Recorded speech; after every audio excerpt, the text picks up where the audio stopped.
Welcome to the Body Science Podcast. As always, the information contained in this podcast is for the information purposes only and is not designed to diagnose or be prescriptive to treat, prevent, or manage any injury, disease, or other health-related condition.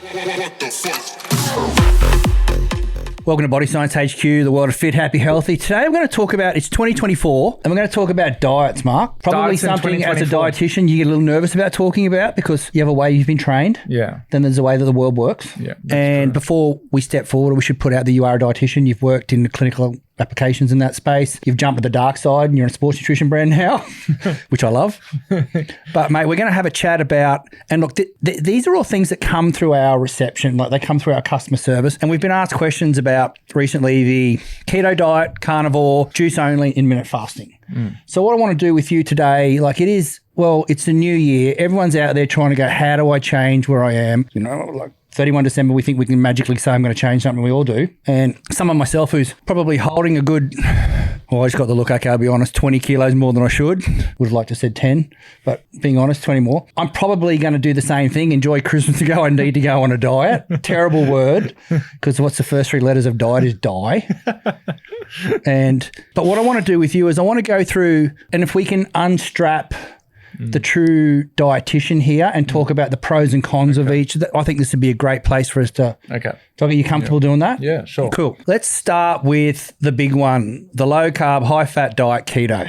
Keto is really popular, especially in my age group. I'm 54, because we probably do a modified keto in that we're a little less sugar and a little more protein, but still probably sits in what most people would call a keto. I'm not talking to pure traditional keto people right now, but that backing sugar off. And what do you think of the keto diet? Yeah, no, pleasure to be here. Thanks, Greg. And like you say, welcome to 2024. And we know that it's going to be a lot of these fad diets around now, more so than ever. Are they fad diets? Can I just stop you? Are they fad diets, or are they lifestyles? What are they? Yeah. What is a fad diet? Yeah, that's true. Do you get taught that at school? As a dietitian speaking again, then we would refer to that as a fad diet. Yeah. But that's a bad terminology, isn't it? We should... Oh, no, I'm not discounting. I love what dietitians do. I'm not going to discount you guys there. I'm probably putting you in an uncomfortable position here, asking you a lot of this. No, it's good because it works for many people. It creates results. And when you start getting results, you get motivated. And that's maybe what people need just for those initial 2 weeks to get motivated. They start to see the scales change. They start to see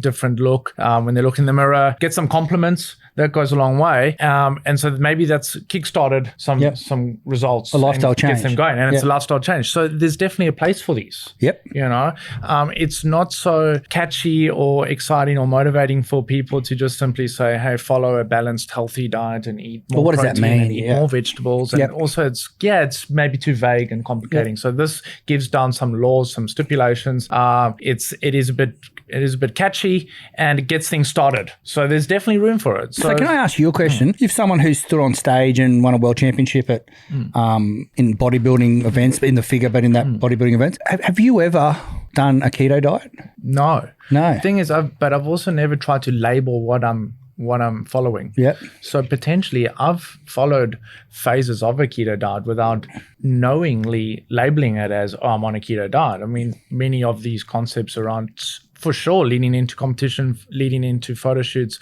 would have been on extremely low carbohydrate, which may well have been keto, but then not, because what I didn't have was a high fat component. So that's where the keto is different to just simply saying, well, I'm on a low carb, high protein, because it encourages the consumption of high fat. And we know the reason for that, because then the idea is that we start to adjust the body's way of thinking, where it's getting energy from, and it's getting energy from fat sources rather than carbohydrates. So it sort of somewhat tricks the body into theoretically burning fat more efficiently. And then we start to produce ketones, and that's the idea of where people actually feel more energized, and they're in a weight loss cycle, and they're still consuming high fat and getting results. So in that regard, as a quick summary of in essence what it is, right? And to answer your question, I haven't followed that, but components of it creep in many times in one's lifestyle, I would say. And before you joined Body Science, we had a lot of clients in that dietetic space. Did you ever help put keto diets together for anyone? Yeah, sure. Like if a client came to me and was adamant that had worked for them in the past, and that they now want to do that again, then for sure we'd discuss the options around it, and I would put it together for them. So, but I would warn on the sake of like, just let you know, this could be there. Here's some potential downfalls of it, and potentially it may be hard to maintain this, keep it up, and also I want to say from dietetic perspective, the potential issues that could arise from a high fat component of it. Yeah. Outside of the high fat, I'm fully supportive of it. So we would talk about that, and then if they want to go ahead with it, we make the meal plan for sure. Like it comes down to their requests, and it can definitely still be done. Yeah. No, and look, I personally love keto. Keto makes me feel good. It makes you I probably feel good. run a modified version with a little more protein than. But let's explore that a bit, because it's always interesting hearing from someone who's got that feedback. This is the guy just said he's 20 kilos overweight talking about it. I mean, His what keto way diet success. Okay, let's go. it makes you feel good? Yeah, explain. Is that mentally, brain, energy? I don't know what it is. I just feel really good when I eat that way. And it probably has a lot to do with, being a bigger guy that's overweight and older, and years and years of, I went through the phase where fat was bad, carbs were good. That's what I got. Yeah. That was what we went through as kids and teenagers in that space. So for me, I've just noticed that, it's not long term. I've probably got 3 months on it before I'm, going, that donut looks really good, which is bad on any type of eating plan. But when I found at least with keto, I had a bit of color, I had some veggies, I felt good because I've done carnivore as well, which we'll chat on next. And same thing, carnivore for about 3 months, felt really good. And then at the end of that, I could not tell you how beautiful a salad looked when I saw it on my wife's plate. I'm like, oh God, I've got to eat that salad. So if anyone doesn't like salad, just go carnivore for a while, because you will eventually like salad soon, because the colors, and I really miss colors in my food. But with keto, you get a bit of that. Is it also because the fats that you can get in keto are filling and you feel satisfied? You're not craving. Yeah, well, you're eating really nice marbled meat. You're eating lots of avocado and things like that. And I really enjoyed that style of food. So it's also foods that you like. Yeah, well, I think the crux here is also like not to try to push something onto someone if they don't like those foods. Like someone who enjoys these foods that you've just mentioned, you've got to enjoy protein foods and you've got to enjoy fats, then this will be more sustainable for them. But if it's like they're not into those sort of foods anyway, then that's it's not the one for them. Some people go keto and it goes straight through them. Like you can't get too far away from a toilet because you just don't know what's going to happen after you eat. I've had a lot of people come back to me in that space, especially carnivore too. Like the first couple of weeks of carnivore that I did, I didn't think I was ever going to do a solid shit again or go to the toilet. But that makes I don't know how I just said that, but I didn't think from a perspective of that just didn't feel right. But I stuck with carnivore and I'll be honest, I felt good during it. But at the end, like I said, just the colours and the magnificence of what food looks like got to the point where, it's really easy as a lazy male to go home and go, I'm going to cook a steak. What are you going to have for lunch? I'll have a steak. What are you going to have for breakfast? I'll have a chicken. You know what I mean? That's a good perspective. I like it was really easy in food planning and prepping, and you go to a restaurant, just give me the biggest steak you got. Okay, so that's a really good point. In that regard, it takes away a little bit of the complications that's out there in nutrition, because it is super complicating.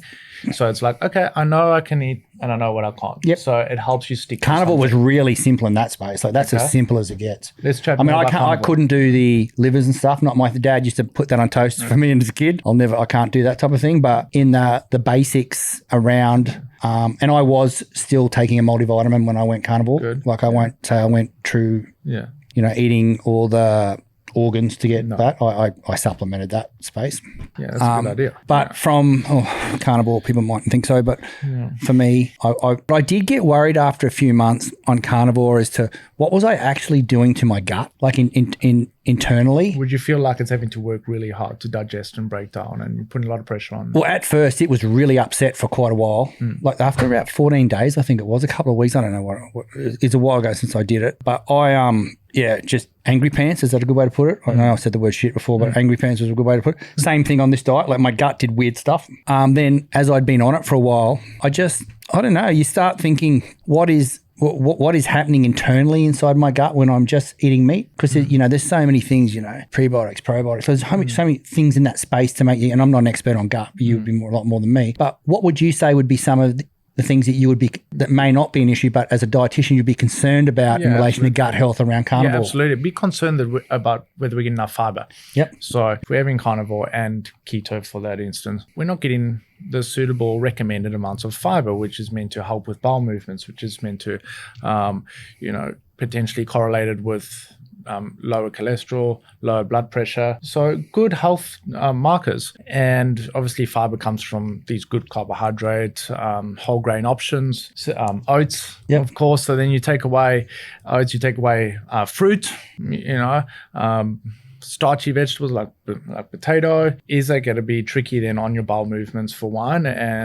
And what about, feeling of satiety, also feeling full? I never felt hungry on carnivore. I'll say that straight up. I was more conditioned. I'm going to eat now. Okay. Which I thought, once I was in the middle of carnivore, it was good. But once again, like my head at the end of it, mentally, I started going, look at the color of those veggies. Look at that type of stuff. So it became a bit bland, the plate. Very much so. Like, yeah. And I love my meat, so I didn't get sick of the meat part. No. I just got sick of what I was excluding. And what you could add to that plate. Yeah. Yeah, pretty limited. And I also became very concerned, and not from a testing point of view, because I'll be honest, I had my bloods checked during it and they didn't change. My cholesterol didn't change. Okay. That's interesting. See, and that is an interesting marker, because in theory, you would think blood pressure would have gone up because there would have been more fats in the meat. Didn't go up. Everything was really good in that space. I even had a calcium score test and it was 0. So I'd been on carnivore. Like, you'd think if your calcium score's going to be bad, it'd be after that. And this is about over 3 months. 3 months I did that. But I was worried about what's along, and I'm going to use the word here, cancer in my gut. Like, I was worried about what am I doing to my gut here, because I'm barbecuing this meat all the time. It's not a barbecue, it's this and that. There was a lot of ways that you cooked your meat to get because a steak's a steak. Do you know what I mean? Like, you can say, that one tastes better than that one, but if you've eaten 22 in a row, they start to get a little similar. And so you do things like you'd barbecue this one, pan that one. And I was eating a lot of barbecued steak because it was also easy to go outside, whack it on a barbie and just eat it. Yeah, exactly. So I was getting worried about that. I would be worried about that, yeah, for sure. And it's like we're looking at a 3-month trial. What are the long term over a year, over 2 years? I mean, maybe that's where the questionable blood test will come into it. But as you say, many people getting positive results from this. Mate, there's heaps of doctors on Insta pushing the carnivore diet. Like, I'm amazed. And then, some people will go, they're just quacks, but I think some of them, they're highly qualified people that are well researched in their area, and they talk about inflammation markers coming down, they talk about weight loss, they talk about lean muscle, they talk about bone, like they talk about all the cool things you're talking about when you it's interesting. To me, it defies the theories. It does, hey? And so it is, and that's why it's good to chat about this, and everyone will have their personal opinion on it, and by all means try it. And like we said, hey, try prioritize the goals for the individual. It's 2024 now. What's your primary goal? What do we want to achieve over the next month in January? You want to kick off the year. What are you trying to achieve? What's healthy to you? Yep. And if that means to lose a few kilos, to lose 1 or 2 kilos a week for the first month of 2024, getting on one of these diets will most likely help that happen. Yep. And then reassess it after a month and go, how are you feeling? It's not only about weight loss. How are you feeling mentally? How are you feeling in your energy levels? Okay, it's working for you. Let's see if we can keep it going, sustain it a bit longer. Maybe reintroduce small bits of vegetable or make it slightly more balanced over there. Put some color into your plate. Or you might know that you know your body best. It's not working for you. Try something else. But we do want to somewhat avoid doing too much of a roller coaster ride, don't we? We want to find something that's maintainable. Yeah, how important are veggies, fruits, seeds, nuts, legumes, pasta, grains? Yeah, those type everything of things. that you just mentioned is fiber, and we know that. So we've mentioned the importance of Is fiber. Is it really, really important though? But then aside from that, why it's important is the vitamins and minerals that we get from vegetables. Yeah. The idea is actually to get 5 cups of vegetable a day. That's hard for most people, but research will show that you'll lose weight if you're hitting that. Regardless of what else we're eating in the day, if you're just simply adding in, actually, I was even researching some recent research, just 100 grams of vegetable, like non-starchy vegetable a day, regardless of what else you eat in the day, the loss of the general public, the stats say that you lose 3 kilo over the year. It's not a lot, but you're guaranteed to lose 3 kilos a year if you just simply have 100 grams of vegetable a day. So vegetables definitely help with weight loss because they're so low in calories. Yeah. But the body has to still break down and digest and absorb and do a lot of work on the inside. So we'll end up burning more calories than we're consuming in it. So it increases metabolism. It's a thermogenic effect. That's our natural way of increasing fat burning by having green vegetables. Yeah, okay. Then it gives you the fiber, which helps you feel full and satisfied and regular bowel movements. What you mentioned, seeds and nuts, like those are healthy fats. And those good fats are good for your brain and good for actually lowering cholesterol because of the unsaturated fat component in that. And those are the theories that we learned always at uni. And like you say, it's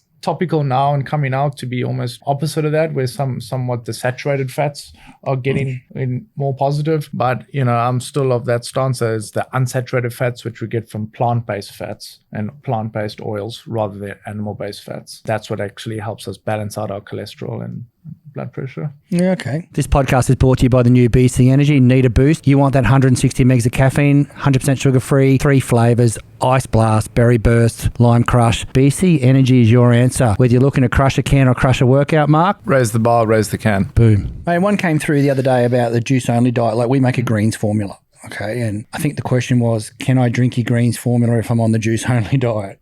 And my feedback is go back to the health professional that told you to go on that diet and talk to them about that, because in all reality, we're not going to say yes or no to that. We're just going to go, it is a greens formula.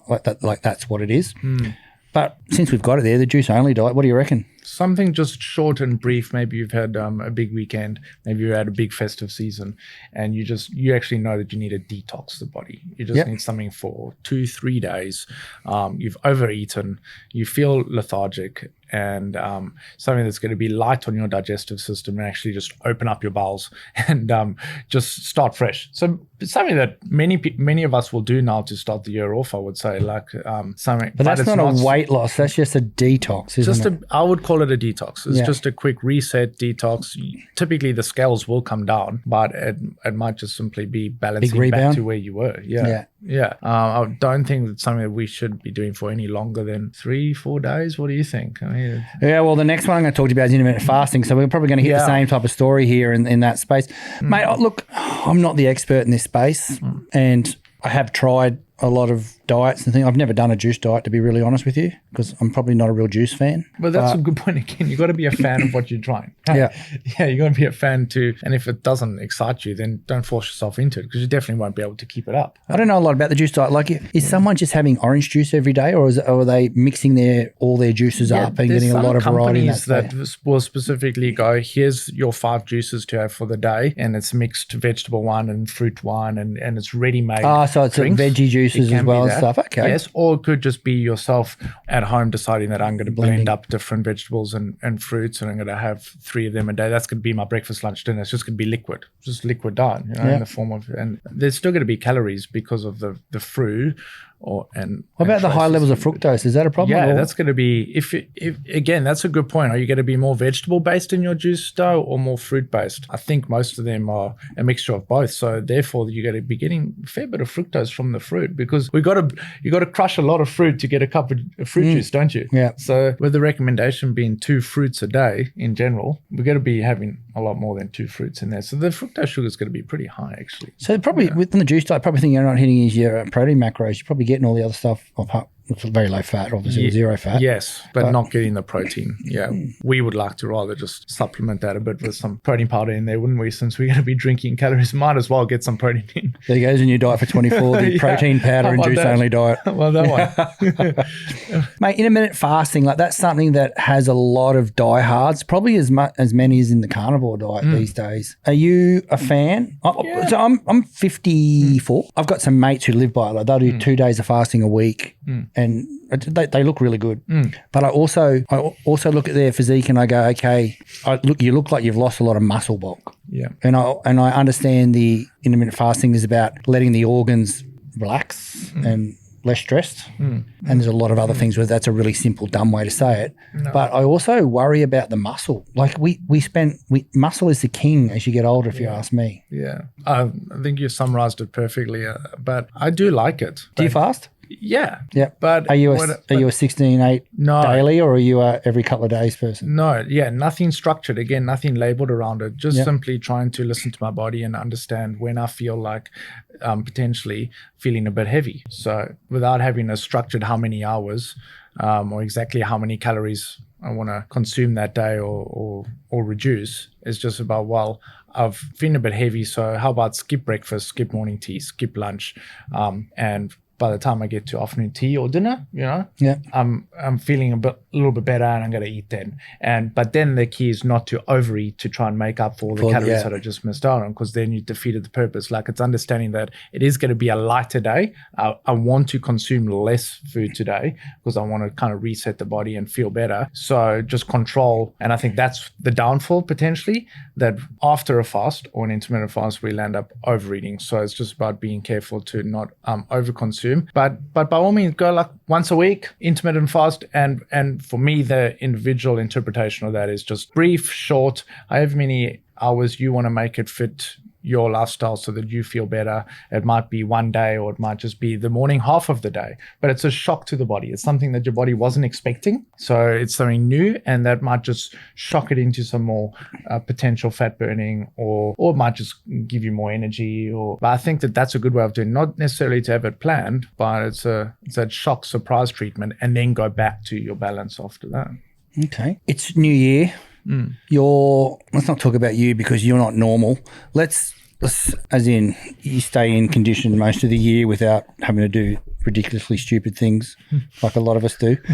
If you were to look at 2024 and go, okay, one of my resolutions is to get fitter, get leaner, build some muscle, live longer, the basics that we all want in life. For those over 25, those under 25, it might be get ripped and big, but let's not go there. What are you going to do this week to start? Okay. This week, I'm going to prioritize that food is going to be the most important factor of whether I'm going to get results or not. So not training food. Yep. And I'm going to say, first of all, what are the results I'm after this week, this month? Okay. Yep. And are you looking at realistic results, like data of 1.5 kilos a week or something? Or are you putting a number around that? Yes, make it realistic. Like, if you get 1 to 2 kilo weight loss this week, you've done really well. Yep. You do that again next week. At the end of 4 weeks, you're going to be, 6 to 8 kilo less. That's a great result for the month of January. So then, if that's your main priority, then don't kid yourself. Like, then there's going to be some hard work involved in that. Yeah, that's not going to happen just with one less prong on a fork. Yeah. So then prioritize the grocery shop. We need food in the house. We need to not do takeaways this week. We need to not do restaurant food. We need to prepare our own food. So there needs to be a grocery shop. Then there needs, secondly, prioritize time to consume this food, because our day is going to get busy. We're going to be on the road, or it's holiday mode. That's such a good point. So we then therefore not going to eat. We might have even prepared it, but we're not going to end up stopping to have it in the day. Yep. So prepare, and I would say timing is important. Like, every 3 hours, try and consume a food/snack throughout the day for this next week coming up. So there's a breakfast and morning tea, lunch, like that. Never hungry, never full? Yeah, let yourself get a little bit hungry. Okay. And that's that little bit of fat burning zone happening. Half hour to an hour, a bit hungry. Yep. Don't have to eat straight away, but then there's the meal. And then afterwards, you don't have to be super full either, because you know that you're going to eat again in 3 hours. Yep. So let your body dig into some stubborn fat stores and not have always readily available food. Like, it needs to burn some of its own. And the idea would be that you feel like you're actually probably eating a bit more than you normally eat, but the choices that you're making are now lower in calorie than normal. And that's speeding up metabolism. And okay. So think of the 3 T's. Think of timing is important. Total intake is important. You're going to probably potentially feel like, in most cases, you're consuming more food than you used to, but you're spreading it across the day. Yep. And the choices, so the third T is the type, and the type is now better. So timing, total, type. There's protein in every time you eat. There's a vegetable source in almost every time you eat. And then up to you whether you want to go more carb or more fat focused, and how you want to combine that into the day throughout the day. And what type of macros would you run? I would like not to during competition, just during life. Yeah, I would like to go 40% protein based as a 40% ratio be protein foods, and then of that next 60%, like 35% carbohydrate, 25% fats. And of that 35% carb, what would be the splits of the types of carbs that you'd be, or you don't care, it's just carbs? Yeah, carbs that I enjoy. I mean, thankfully, maybe I enjoy the right types of carbs though. Like, I don't get excited by white bread. It's high fiber carbs anyway. Yeah. oats and brown rice and wholemeal options. There's wraps in there, crackers, rice cakes, some convenient options, Cruskits, some crackers, but they're generally the darker in color whole grain options. Yeah, and they're generally consumed throughout the day and not at night. So because the timing is important, if we think of whether it's a carb or whether you're using carbs for energy or fats for energy, when do you want that energy? You want it throughout the day when you're more active or potentially around training time. So I think as we start to knuckle down a bit more specific, think of when you want to have your energy providing calories and have it through the day or just before or after training, because that's when it can be utilized. I've got an interesting question here, and it's got nothing to do with you as a dietitian or a coach in this space. You're a new dad. Congratulations. Thank you. So your day is now longer and also broken more than it used to be. Like, you used to get up, pretty much be selfish Mark, go to bed. Now you're like Dad Mark, which is a totally different mindset to those people that have had to keep on be nodding, go, I understand what he's saying. Totally. How are you running your energy now? Because I assume you're a very caring type human, so that 2 o'clock scream in the morning would have you on it some days, and it's in a shared role. So has that changed the way you're eating for us dads out there that have young kids? It has made it more challenging, and I can now actually empathize more with so many more people, because what's happening is I'm up now more at night. And it's easier to just start looking in the fridge for stuff or looking in the pantry or going, I'm hungry, I could eat, when normally you wouldn't even think of that. So there's definitely a big issue over there with, if we're up at night, we're consuming foods then at the wrong time, because that's just going to store as a fat because you're not active. And so this is not, so there's an issue over there. There's an issue again with like being organized, because now less time on your hands, looking for convenient options. So and it's all about convenience at night. So I've tried to be a bit more wise in understanding that I might not have the time to prepare the correct meals and snacks, but what are the healthier, convenient options out there where you can just grab a bar or can grab a quick something that's still convenient enough in its macro breakdown, because there are enough healthy snacks out there. And of course it helps working here at BSc, because there's plenty of convenient snacks. We've got a few bars and snacks you can take in that space. Ready to go drinks and bars. So no, it's challenging. And again, maybe nutrition is not the forefront of my mind at the moment again. So it's like, And you've enjoyed the dad bit? I'm enjoying it. It's like, I enjoy it. That's good, mate. It's more beautiful, but also more difficult than what I ever thought. So look, that's a wrap. We'll wrap that up now. We've talked about some of the basic diets that are out in the marketplace, especially the ones that come through our customer service team. Thanks for coming on board again, mate. I always love chatting to you about this space. And I know the team around us that you touched as our dietitian now is really grateful and thankful for you in that space. And anyone out there that wants to know, just DM us at Body Science or jump on the website and fill out any of the forms, whatever. And Mark always gets back to people and everything that he's asked for. And so how do they find you, Mark, on Insta? Oh yeah, Healthman Mark on Instagram. But otherwise we just get ready email. for some book cover shots. Nutrition at bodyscience.com.au. We'll keep it professional. That's all good. Thanks for coming on, everyone out there. Enjoy 2024. Let's go get it.